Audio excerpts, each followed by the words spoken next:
오늘 함께 나눌 하나님의 말씀은 갈라디아서 6장 1절에서 5절까지 말씀입니다.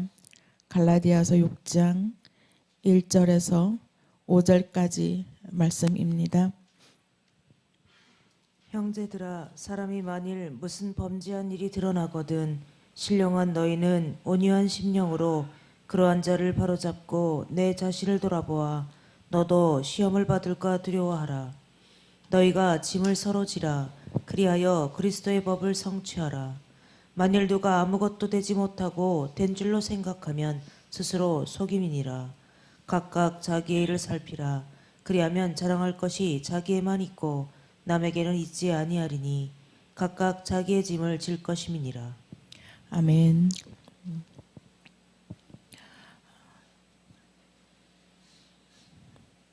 갈라디아서가 이제 드디어 마지막 장 6장으로 넘어왔습니다. 지난주에 잠깐 언급하면 우리가 육체의 일과 성령의 열매에 대해서 지난주 잠깐 살펴보았죠. 육체의 일이라는 것은 우리가 세상의 어떤 국한된 성적 타락이나 육체의 일인 것으로 생각하는 경우가 많이 있습니다. 그렇지만 오히려 좋은 일과 선한 일에 자기 욕심을 많이 부려서 과욕해서 하나님이 정하신 그 일이 아니라 과욕을 부리다가 우리가 육체의 일을 쫓는 그러한 사람들이 많이 있다라는 것입니다. 이 육체의 일은 오히려 그리스도인의 의도적으로 악의적으로 하는 그런 사람은 별로 없지요. 근데 너무 주의를 과욕을 하다가 육체의 일이 되어버리는 것이죠. 또 교회 공동체 안에서 과욕하면 또 굉장히 열심히 하시는 분들 계시잖아요. 뭐 하나 하면 열심히 하고 또 승부욕이 너무 강하다 보면은 우리가 육체의 일에 쫓기는 그런 경우도 있습니다. 오늘 말씀이 형제들아라고 말씀하고 있죠. 이 형제들아, 이 그리스도 안에서 나의 지휘, 고하를 막론하고 모든 형제 자매를 호칭하는 이야기이죠.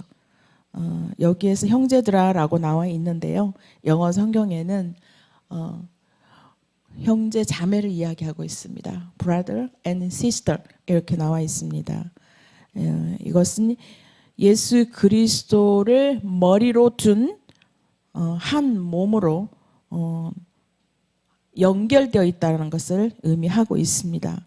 그래서 이 형제들아라는 이 단어는 굉장히 중요한 의미를 가지고 있습니다. 나와 한 지체이고 그리고 생명을 공유한 한 몸이다라는 의미를 가지고 있는 것이 바로 brother and sister이라고 합니다. 자기 신앙 고백이기도 하고요. 우리가 교회 안에서 형제님, 자매님 이렇게 많이 하죠. 특히 이제 청년부가 처음 오면은 형제님, 자매님 이렇게 부르기도 합니다. 이것은 바로 나와 함께 할 지체이라는 것을 의미를 하는 것이죠. 바울이 갈라디아에서 갈라디아 교인들에게 형제들아라고 부른 이유, 이거는 굉장히 아버지의 사랑하는 그 마음이 담겨져 있다.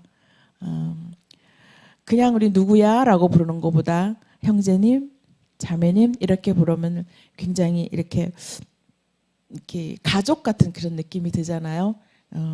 그래 또 이 사도 바울도 갈라디아 성도들에게 아버지의 마음으로 형제들아라고 부르고 있는 것을 볼 수 있습니다.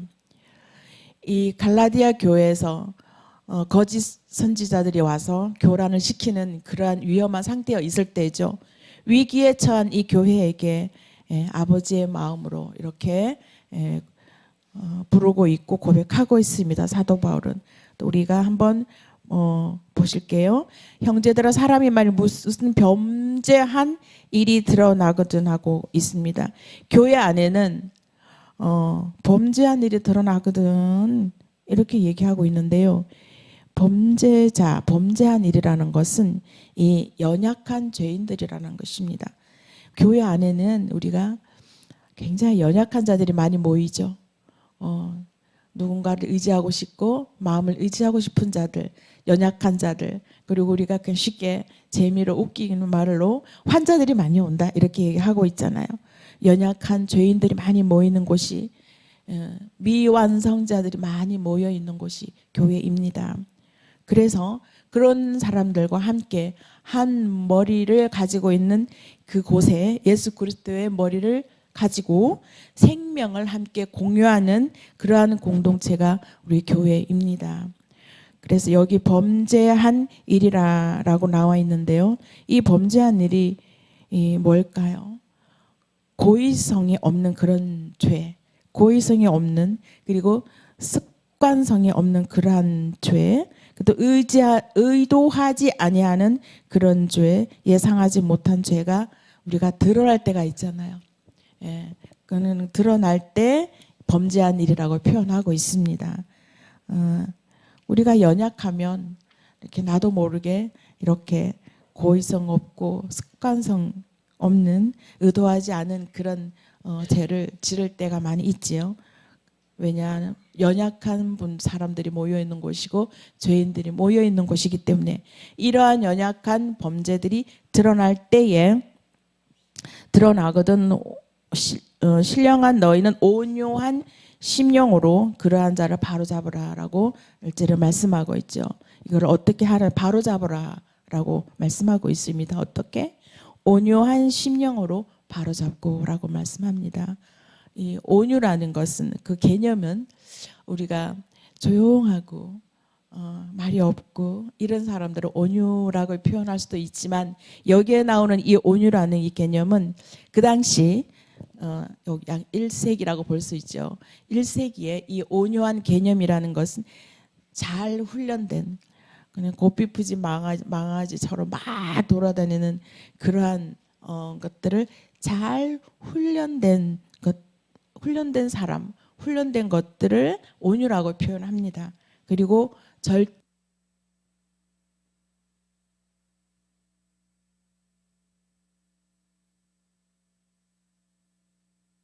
절제된 마음을 온유라고 표현하고 있습니다. 굉장히 마음대로 표현하고 막 하다가 절제되지 않는 그러한 사람들이 절제된 마음을 가지는 그것들을 온유라고 표현합니다. 예. 이 나약한 이미지가 아니죠. 온유라는 것은 예수 그리스도는 나는 마음이 온유하니 내게 와서 배우라라고 그랬는데요. 이 예수님의 나는 온유하다라고 말씀하는 것은 전지전능하신 하나님의 아들이시죠. 예수님께서는. 그렇지만 낮은 자리로 오셔서 죄인들 몸으로 이 땅에 오셔서 자기를 고난의 십자가에 밀어 넣은 상태입니다. 그래서 여기를 온유라고 표현합니다. 이 온유는 강한 자만이 펼쳐내는 그러한 덕목이기도 하죠. 나약한 자의 덕목이 아닙니다. 온유라는 것은 범죄한 일이 드러나거든 온유한 심령으로 말씀하고 있는데요. 여기서는 범죄한 일이 드러나면 우리가 온유한 심령으로 볼 수가 있을까요? 보통 사람이라면 범죄한 일이 드러나면 막 광장에 내어서 크게 말하고 드러내고 싶은 그런 죄성을 가지고 있는 것이 일반 우리들의 사람입니다. 온유한 심령으로 그러한 자를 바로 잡으라고 그랬는데, 마태복음 한번 볼까요? 마태복음 18장 15절에서 17절까지 한번 보시겠습니다.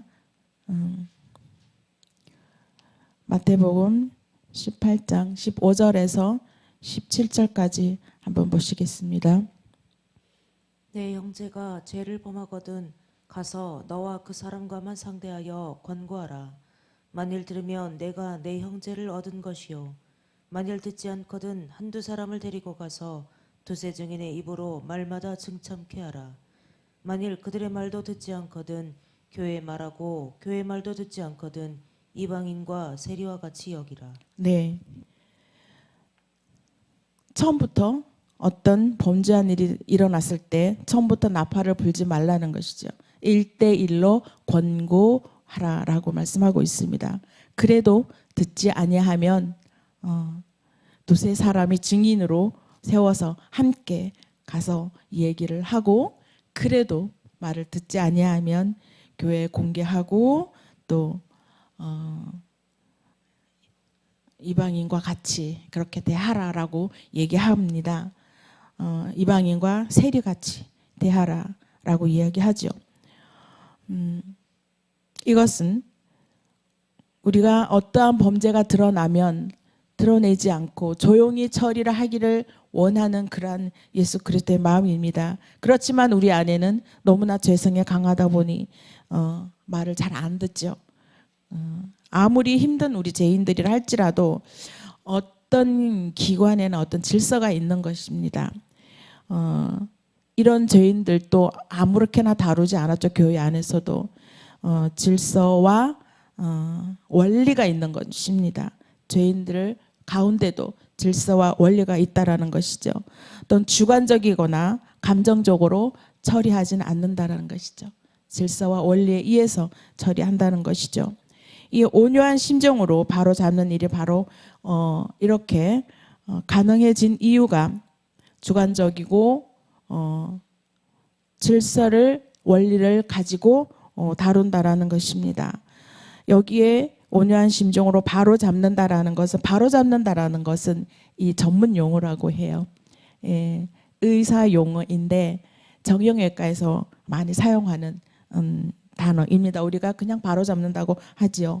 우리 몸을 바로 잡는 걸, 그리고 탈골된, 골절된 이런 것들을 바로 잡는다는 이야기로 그 용어를 많이 쓴다고 합니다. 교회는 생명이죠. 생명이 있는 곳이고 생명이 있는 그러한 공동체입니다. 그래서 탈골한 그런 뼈들을 바로 잡아야 하는 그러한 일들이 교회에서 한다라는 것입니다. 교회는 죄인들이 모이고 아픈 환자들이 모이는 곳이기 때문에 이런 언어를 사용했습니다. 그리고 상담하고 치유하고 치유하면서 우리가 이렇게 막 잘라내고 뭐가 아니면 잘라내고 자르고 없애고 이러한 경우들이 많이 있죠. 그런데 교회 안에서는 잘라내고 처리하고 없애고 하는 것을 하지 않아야 된다라는 겁니다. 그랬을 때는 여기에 바로 잡는다라는 것은 잘라내고 없애려는 것이 아니라 회복을 의미하는 것입니다. 우리가 영적으로, 마음적으로, 또한 육체적으로 비뚤어지고 상한 것들을 회복을 하게 하는 것이 바로 교회의 역할이라고 우리가 다 알고 있지요. 그런데 그 역할을 과연 우리가 얼마나 하고 있는지. 교회의 원래 모습은 바로 회복입니다. 근데 그 회복을 잃어버리고 내 의지와 내 의견, 그런 것들을 내세울 때가 너무 많이 있습니다. 우리가 어떤 팔을 탈골되었을 때 왼팔이 부러지면 이 목이 수고해야 되잖아요. 목을 걸고 이렇게 매달지요. 그러면 팔 하나가 부러져도 목이 수고해야 되고, 팔 하나가 부러지면 다른 오른쪽 팔도 함께 수고를 해야 됩니다. 한 곳이 고장이 나면 여러 몸이 다 같이 함께 수고를 해야 되는 것이죠. 그런 것들을 사도 바울은 우리에게 온 몸 전체가 에너지를 나눈다라고 얘기하고 있습니다. 이 나눈다라는 것을 어떻게 표현했냐? 2절에 너희가 짐을 서로 지라라고 이야기하고 있습니다. 함께 짐을 지라. 서로 짐을 나누는 것, 서로 함께 지는 것을 바로 사도 바울은 이렇게 표현하고 있는 것이죠. 왜 에너지를 나누어야 할까요? 한 몸으로 이 얘기를 할까요? 생명이 있기 때문에. 우리 교회 안에는 생명이 있고 우리 육체가 생명이 있기 때문에 하나가 아프면 다른 곳도 아프고 하나가 아프면 다른 곳이 수고해야 하는 것이 바로 우리가 생명이 있는 사람입니다. 교회 안에도 마찬가지죠. 생명이 있기 때문에 어느 한 곳이라도 고장이 나거나 아프면 다 같이 서로 함께 짐을 지어야 된다라고 사도 바울은 갈라디아 성도들에게 이야기하고 있는 것이죠. 하나님이 이 땅에 교회를 설립하게 하는 그 목적도 사명, 비전 요거 하나는 아니죠. 어마어마하게 큰 목적이 있는데요. 사명 하나만 가진 그런 것보다도 더 많은 우리에게 주어진 것이 있습니다. 교회가 사명을 감당하라라고 그것도 중요하죠. 그런데 사명만큼 더 중요한 그 내용이 있습니다. 그것은 그리스도의 분량으로 자라게 하시는 그런 과제인데요. 선교 과정에서 우리가 본인들의 주어진 그 담당하는 은혜들이 있잖아요.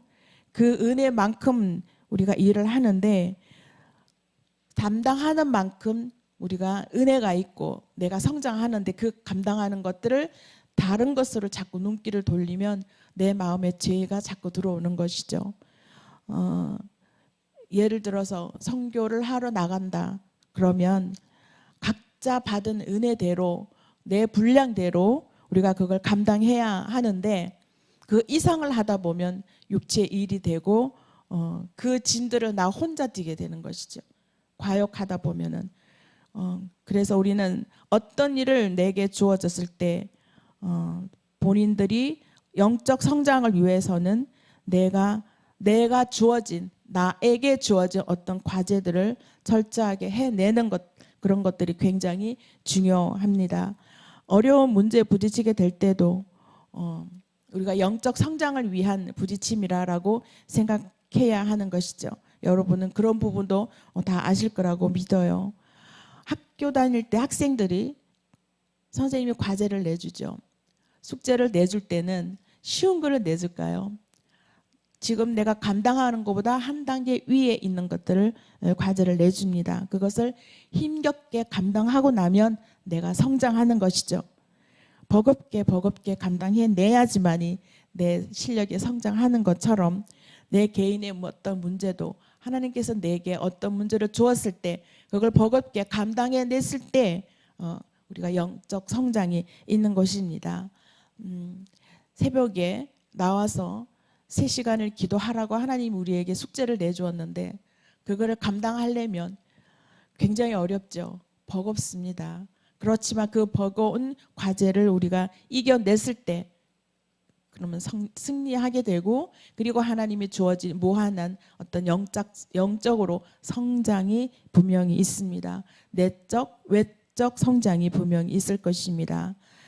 그래서 개인이 어떤 문제를 풀어야 하거나 교회에 어떤 문제를 풀어야 할 것들이 있으면 반드시 해내야 되는 것이죠. 그러고 나면 하나님이 우리에게 영적으로 부쩍부쩍 성장을 시켜주는 것을 볼 수가 있습니다. 1절에 너 자신을 살펴보아 너를 시험받을까 두려워하라 이렇게 말씀하고 있습니다. 너 자신을 살펴보라. 내 자신은 우리가 항상 손을 이렇게 하죠. 다른 사람을 가리켜서 다른 사람을 지적을 하면 그 반대의 3개의 손가락이 나를 지적하는 걸 우리는 많이 듣고 있습니다. 나도 모르게 우리 3개의 손가락이 나를 돌아보게 합니다.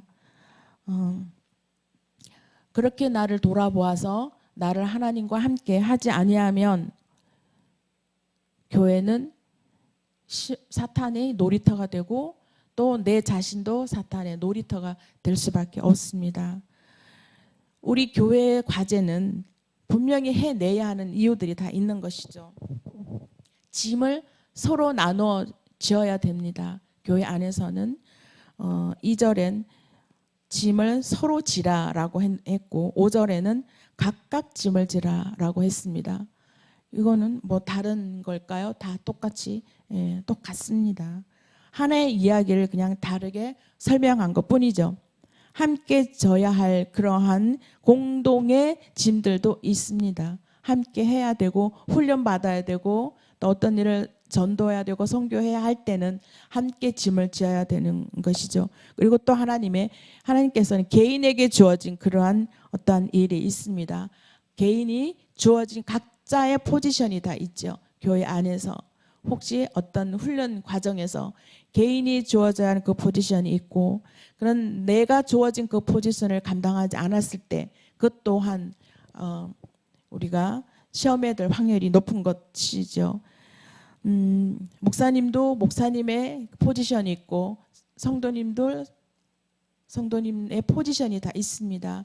그 포지션을 철저히 지켰을 때 그 짐을 서로 나누어 질 수 있는 것입니다. 그런데 내가 모든 것을 다 하고 여기저기 다 참견하면 그 짐을 나 혼자 지고 간다고 생각하면 얼마나 그 어깨가 무겁겠습니까? 그래서 하나님께서는 짐을 서로 나누어지고 그 나누어지는 가운데서 또 함께 해야 될, 함께 지어야 될 그러한 짐들이 많이 있습니다. 각각 자기 일을, 자기 짐을 내가 지어야 할 짐들을 서로 질 줄 알아야 된다. 그래야지만이 하나님의 법을 지켜나갈 수 있다라고 2절에 쭉 보면은 짐을 지라 그리하여 그리스도의 법을 성취하라라고 나와 있습니다. 그리스도의 법을 성취하라. 갈라디아 교회 내내 이 법을 이야기하고 있습니다. 그곳에는 율법을 자꾸 가지고 얘기를 하기 때문에 그리스도의 법을 갈라디아 교회에 계속 사도 바울이 이야기하고 있는 것이죠. 이곳에 이 헬라 시대는 원리와 질서, 의식 이것이 법이었어요. 근데 이 법이라는 건 법을 성취하라라는 이 법이라는 것은 문자 조항보다 훨씬 더 어려운 것을 이야기하고 있습니다. 무엇을 하는 것, 그냥 내가 뭘 하는 것은 굉장히 쉬운 일입니다. 무엇보다 존재가 되는 것, 내가 존재되는 것 이것보다 훨씬 더 쉬운 일이죠. 이게 율법의 개념인데요. 내가 어떤 일을 내가 마음으로 이렇게 그냥 몸으로 움직여서 하는 일보다 내 안에 내 존재 자체를 내 존재 자체가 어떤 존재인가를 나아가는 게 굉장히 더 어려운 문제죠. 그래서 이 율법을 더 강조하는 이 갈라디아 교인들에게 사도 바울이 이야기하고 있습니다. 원리, 질서, 의식을 이야기하고 있는데요. 이 십자가 달려 자기 죽음을 이야기하는 예수 그리스도의 이야기를 하고 있습니다. 예수 그리스도의 기적의 현장이 바로 십자가 이야기죠. 그 십자가 하면 언제나 따라다니는 것이 있습니다. 예수 그리스도는 우리를 불쌍히 여기사라고 늘 말씀하고 있죠. 불쌍히 여긴다라는 건 창자가 끊어질 듯 아픔을 이야기하고 있습니다. 우리 안에 범죄가 드러나면 본성적으로 내 마음의 분리 작업이 시작되는 것이죠. 그래서 광장에서 막 소리치기를 원하지만 우리 아까 말씀하듯이 광장에서 소리 지르는 것보다 조용히 권하고 권면하고 이런 것들을 원하는데요. 이 십자가의 죽음은 가능한 한 예수 그리스도의 십자가의 그 죽음이 가능했던 이유는 하나님의 그 법을 성취하기 위한 것이었습니다. 조용히 어떤 업적을 나타내기 위함이 아니라 하나님의 십자가를 완성시키고 그리고 매일매일 그러한 십자가의 완성, 십자가의 그 능력, 그거를 우리가 본받아야 되기 때문에 그 법을 성취해야 되기 때문에 하나님 앞에 나아가는 것이죠. 십자가를 완성된 그 결과를 우리가 매일매일 누리는 그러한 것들이 십자가의 성취, 예수 그리스도의 법을 성취하는 것이다 라고 말할 수 있습니다. 예수 그리스도가 남은 그 분량의 그 고난에 우리가 따르는 것입니다. 그것이 바로 십자가를 그리고 그리스도의 법을 성취하는 것입니다. 그리고 그것이 바로 서로의 짐을 나누는 것이고 함께 짐을 지는 것입니다. 우리가 헌신한다 이렇게 말하는 거죠. 그런데 이 헌신은 이미 예수님이 십자가에서 돌아가심으로 말미암아서 이미 헌신이 되어져 있습니다. 그리고 이미 우리는 나시린이로 되어 있습니다. 나시린이라는 것은 구별된 자라는 것이죠. 이미 우리는 구별된 자이고 내 의지와 상관없이 구별되어져서 헌신되어져 있는 것입니다. 그래서 우리는 그것을 완성하고 이루어 놓으신 이 하나님 사랑의 그 법을 이제 성취하고 나아가는 일만 남아 있는 것이죠. 그래서 날마다 우리는 예수 그리스도의 법을 성취하기 위해서 오늘도 말씀 안에서 십자가 앞에서 죄인임을 인정하고 주님 앞에 나아가면서 내가 죄인입니다라고 늘 고백하면서 살아가는 그러한 우리 성도님들 됐으면 좋겠습니다.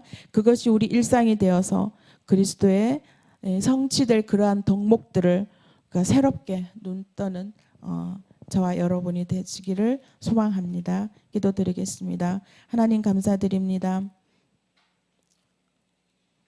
오늘도 하나님 아버지 저희들에게 말씀으로 깨우쳐 주시고 예수 그리스도가 우리에게 주어진 헌신, 우리에게 주어진 그 십자가 사명, 그리스도의 짐을 서로 나눠 가지라 그리스도의 말씀을 성취하는 것들을 함께 나누었습니다.